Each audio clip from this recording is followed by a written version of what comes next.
Oi, gente, tudo bem? Hoje nós iremos estudar um pouco sobre a vírgula, tá? Que é um bicho-papão, muitas vezes, dentro do texto dissertativo argumentativo. Alguns de vocês, às vezes, acabam pecando por excesso ou pela ausência, né? Não sabe quando usar, aí às vezes é melhor usar do que não usar. Eu respiro aqui, por isso eu acho que deve ter uma vírgula, só que tem gente que respira demais. Não é bem assim. Há uma série de regras para que a gente possa usar a vírgula. Ok? Então vamos lá. Quando é que usamos a vírgula? A Associação Brasileira fez uma campanha no aniversário de 100 anos e, para comemorar, eles fizeram algumas frases e eu trouxe para vocês, só para a gente ir aquecendo, tá? Então vamos lá. A primeira diz assim, né? A vírgula ela pode ser uma pausa ou não. Se vocês observarem aqui nesse primeiro exemplo, ó, não, vírgula, espere, quer dizer o quê?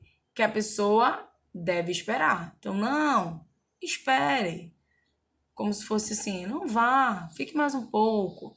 Já a segunda frase tem não espere, quer dizer o quê? Vá-se embora. Não espere por ninguém, não.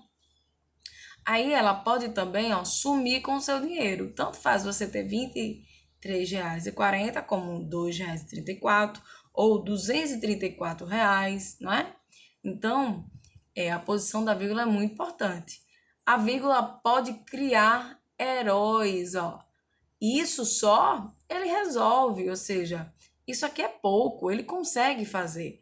Ou isso só ele resolve. A ausência da vírgula está implicando agora que ninguém mais consegue fazer a não ser esta pessoa aqui.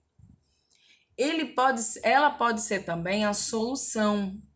Você pode dizer assim: vamos perder, nada foi resolvido. Quer dizer, já era, né? Não adianta mais, a gente não conseguiu resolver, vamos perder tudo. Ou mudar a posição da vírgula e colocar depois do nada, ó. Vamos perder nada, foi resolvido. Então agora a gente tem esperança, foi tudo solucionado.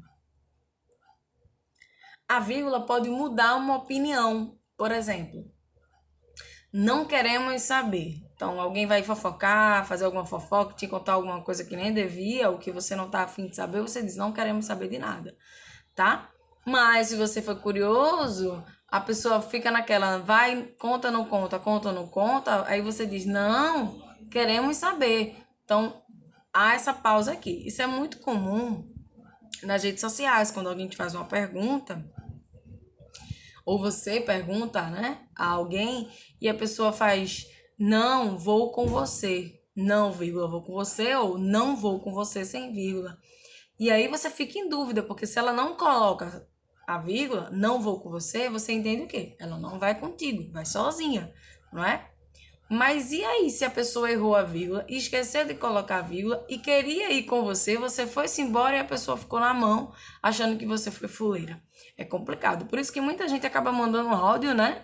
Para que fique mais fácil de entender, né? Pela entonação, a resposta, a pergunta, enfim. Aqui diz assim: a vírgula pode condenar ou pode também te salvar. Se ela se diz assim, não tenha clemência, senhor juiz, né? Ou pode dizer, não, tenha clemência, vá com calma, tenha piedade. Então, uma vírgula ela muda tudo.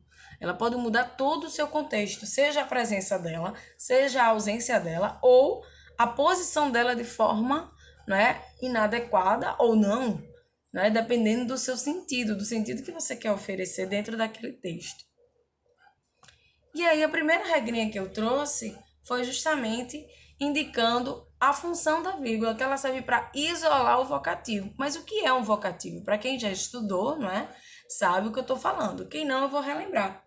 O vocativo é uma palavra ou uma expressão que vai indicar um chamamento, você invocar alguém, que nesse caso não é invocar os espíritos, né, gente?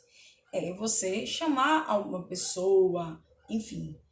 Veja o exemplo. Eduardo, traga meus documentos aqui. Eu estou falando com o Eduardo. Perceba que eu não estou falando sobre Eduardo, eu estou falando com ele. Se eu digo assim, ora, Tiago, não diga bobagem. Eu estou falando com o Tiago e não sobre Tiago. Se você fala sobre Tiago, então Tiago é o sujeito. Nesse caso aqui, eu estou falando com Tiago, então ele é o vocativo. Eu chamo Tiago, eu chamo Eduardo, chamo a atenção deles para mim. Por isso, é um vocativo. Olha aqui a tirinha. Mãe só tem uma. Mãe só tem uma. Veja que o contexto é diferente. Aqui eu estou dizendo que a gente só tem uma mãe, apenas uma mãe. Já aqui, eu estou informando a minha mãe, a pessoa a qual eu estou falando agora, que só tem uma, ou seja, uma unidade de alguma coisa que ela pediu, que ela perguntou, entendeu? Então, é importante isolar por vírgula. Se for no início, vocativo, vírgula depois. Se tiver no meio da oração, entre vírgula. Se tiver no final, vírgula e ponto final. Use a vírgula também para separar explicações que estão no meio da frase, ou seja, eu chamo de aposto. É uma função sintática que você vai utilizar para explicar sobre algo que você disse anteriormente. O aposto, ele não é uma função que a gente chama, né, um termo acessório, ou seja, se você usar massa, se você não usar, também não tem problema nenhum, o sentido não muda. É uma informação a mais, complementar, né? Explicativa. Não é uma informação essencial, que se você tirar vai mudar tudo. Mas se você coloca, se você usa, você põe entre vírgulas. Por exemplo, Mário, o moço que traz o pão, não veio hoje. Então, o moço que traz o pão, eu estou especificando aí, explicando quem é, que é Mário.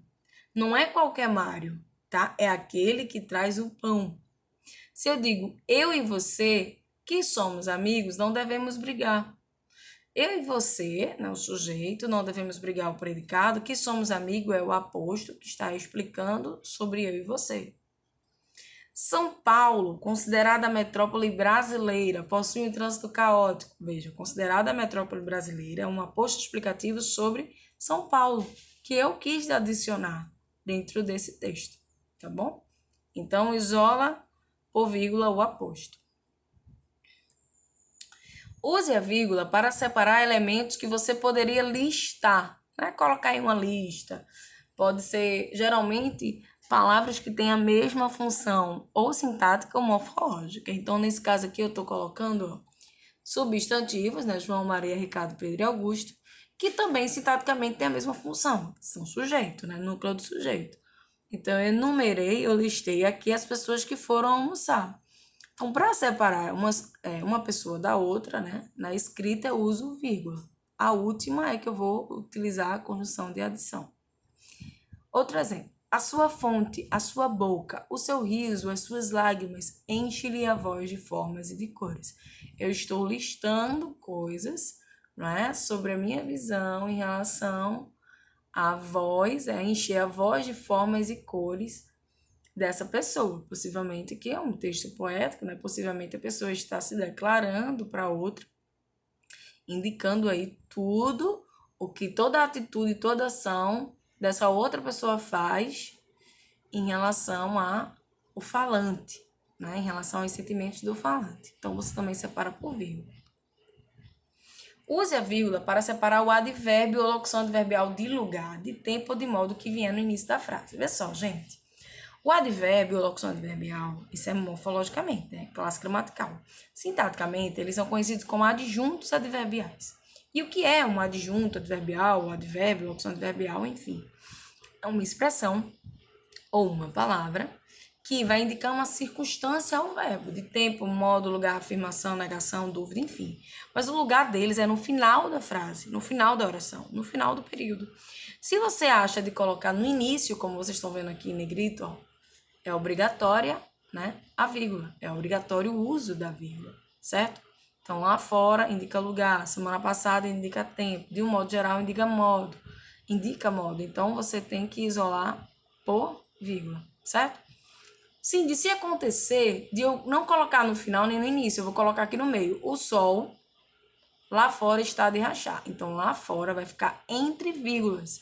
A gente chama de locução adverbial intercalada, porque está no meio da oração, ok? Mas tem que estar entre vírgulas também. Antes das conjunções coordenadas. Quais são as conjunções coordenadas? Quem já estudou as conjunções coordenadas sabe que há 5 tipos, né? Adversativa, aditiva, alternativa, explicativa e conclusiva. Eu coloquei algumas aqui, ó. Certo? Como vocês podem ver. Mas, porém, pois, embora não, né? Embora é subordinada. Acabei trocando os slides aqui. Contudo, todavia, portanto, logo. Certo? Então, essas conjunções aqui que eu disse, elas são coordenadas. Elas ficam entre duas orações. A função da conjunção é essa, ligar duas orações, certo? Só que a conjunção coordenada, ela liga duas orações independentes. Ou seja, se você separar, cada oração tem um sentido completo. Mas qual é a função da conjunção? É unir em um período só, que eu chamo de período composto. Então, quando eu faço essa união, a vírgula vem antes, ó, a vírgula aqui vem antes da conjunção coordenada. Ó. Sei que você não gosta de estudar quando é feriado, vírgula, porém será preciso para fazer um bom exame. Eu já comi muitas tortas, vírgula, mas ainda não estou satisfeito. Então, perceba, a conjunção é coordenada, vírgula antes, se for coordenada, tá? Sim, às vezes acontece de eu iniciar um período com uma conjunção coordenada, né? Eu falo, ponto final. Porém, será preciso fazer um bom exame? Aí, porém, né, o P, letra maiúscula, comecei a frase assim, sim. Eu sei que posso até concluir, escrever mais coisas, mas aí o que é que acontece? A vírgula vem depois do porém. Comecei com mais o período, a vírgula vem depois do mais. Então, fica essa dica, tá? Porque nem todos os livros dizem isso. Marcar inversões da ordem direta, iniciando o período por uma oração subordinada. Vamos lá. Primeiro, o que é a ordem direta de uma oração? Você começa com sujeito, depois escreve o predicado. O que é a ordem direta de um período composto? Que dentro dele tem uma oração subordinada. Você começa com a oração principal, e depois escreve a oração subordinada. Essa é a ordem direta. Mas se você inverte isso, se você começa com a oração subordinada, a vírgula é obrigatória. Sim, se eu começar com a oração principal e depois colocar a subordinada, para eu separar essas duas orações, eu posso colocar vírgula? Pode, mas é facultativo, é opcional, tá? Mas se você inverte, começa com a oração subordinada, que é aquela que sozinha não tem sentido completo. Quem não estudou isso é bom estudar. E a principal é a que tem sentido completo sozinha. Tá? Então, se você inverte, que eu chamo, a gramática vai chamar de oração subordinada deslocada, ela sai do lugar dela de origem, que é aqui, né, no final, e é deslocada para o início e tem essa vírgula obrigatória. Embora achasse que não, disse que o amava. Era para ser, disse que o amava, embora achasse que não. Estavam desprevenidos quando a crise chegou. Então, deslocou, põe vírgula para separar obrigatoriamente. Mas eu também, ao invés de deslocar, eu quis colocar no meio da oração principal. Eu vou chamar de oração subordinada, coordenada ou expressão intercalada, tá bom? Intercalada, como eu já disse no início, é no meio da oração principal. Ao invés de eu dizer nessa primeira aqui, ó, nós daremos um jeito, respondeu o representante da bancada do Motosserra, eu disse nós, respondeu o representante da bancada do Motosserra, daremos um jeito, tá? Esse nós aqui, quem tá falando é o cara da bancada. E aí, a gente pode colocar entre vírgulas se a gente colocar no meio da oração. Outra, ao invés de você dizer eu só fiquei embaixo do guarda-sol quando fui à praia, você quis intercalar, tá? Colocou no meio da oração principal. Eu, quando fui à praia, só fiquei embaixo do guarda-sol. Então, também tem que estar entre vírgulas. A vírgula pode marcar uma omissão do verbo já enunciado na oração anterior. Omissão, omitir, esconder, né? É deixar aí implícito. Então, a vírgula você pode omitir um verbo. A vírgula você pode omitir geralmente um verbo, mas pode omitir também outras palavras. Vamos aos exemplos aqui, ó. Ele foi de primeira classe, ela de terceira. O que foi que eu omiti? Eu omiti que ela foi de terceira classe. Por que eu fiz isso? Porque na primeira frase eu já tenho todas as informações. Para evitar repetição, eu só ponho a vírgula. Então, isso é bem importante saber, porque é muito comum a gente fazer isso na redação, acabar repetindo quando poderia substituir por uma vírgula. Outro exemplo, o marido gostava de balé, a mulher de luta livre. Então, eu omiti aí o gostava. Para evitar repetição, coloquei uma vírgula no lugar. ou o inverso, né? Pode ser assim também. Aqui eu utilizei ponto e vírgula, aqui eu posso fazer o marido gostava de balé, vírgula, e a mulher de luta livre.